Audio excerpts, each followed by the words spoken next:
내일이면 전국 의대 교수들이 사직서를 제출한 지 한 달이 되는 날인데요. 교수들은 예정대로 내일부터 사직에 들어간다고 했고 다음 주에는 하루 휴진도 하겠다고 발표했습니다.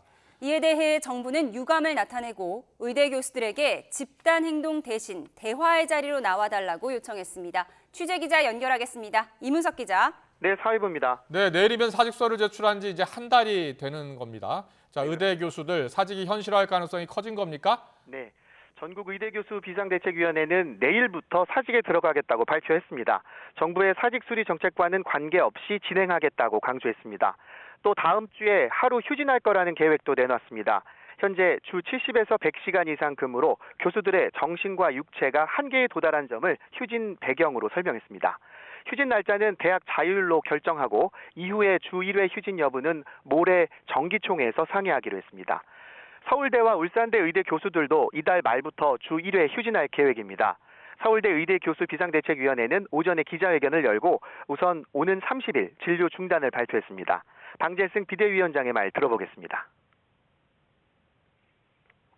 2달 이상 지속된 초장시간 근무로 인한 체력 저하와 의료 공백 사태의 끝이 보이지 않는 암울한 상황 속에서도 진료를 위해 하루하루 긴장을 유지해야 하는 의료인으로서 몸과 마음과 극심의 소모를 다소라도 회복하기 위해 4월 30일 하루 동안 응급, 중증, 입원 환자 등을 제외한 진료 분야에서 개별적으로 전면적인 진료 중단을 시행한다. 또 정부의 의대 2,000명 증원 정책에 대응해 과학적이고 합리적으로 필요한 의사 수에 관해 연구 논문을 공모하겠다고 밝혔습니다.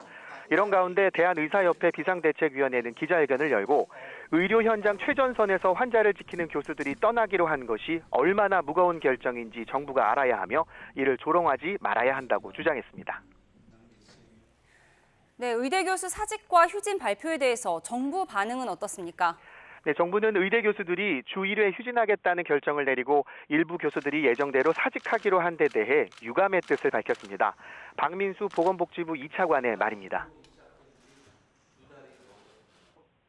의대 교수들께서 정부의 진의를 받아들이고 집단 행동이 아닌 대화의 자리로 나와 주실 것을 이 자리에서 다시 한번 당부드립니다. 정부는 의대 교수와 대화의 노력을 기울이는 동시에 의료 현장에 혼란이 커지지 않도록 대응하겠습니다. 박 차관은 의대 교수들의 집단 사직서 효력이 내일 일률적으로 생겨나는 것은 아니라고 설명했습니다. 절차와 형식을 갖춰 정당하게 당국에 제출된 사직서는 많지 않고 이를 수리할 계획도 없는 거로 파악됐다고 했습니다. 또 의료개혁특별위원회를 예정대로 내일 출범할 거라며 의료계 참여를 재차 요청하기도 했습니다. 이주호 부총리 겸 교육부 장관도 40개 의과대학 총장들과 영상회의를 열고 교수 사직에 대한 정부 방침에 협조를 요청했습니다. 의대 학생과 교수들이 복귀하도록 총장들이 탁월한 지도력을 발휘해서 이번 난관을 극복할 수 있게 힘써달라고 당부했습니다. 지금까지 사회부에서 YTN 이문석입니다.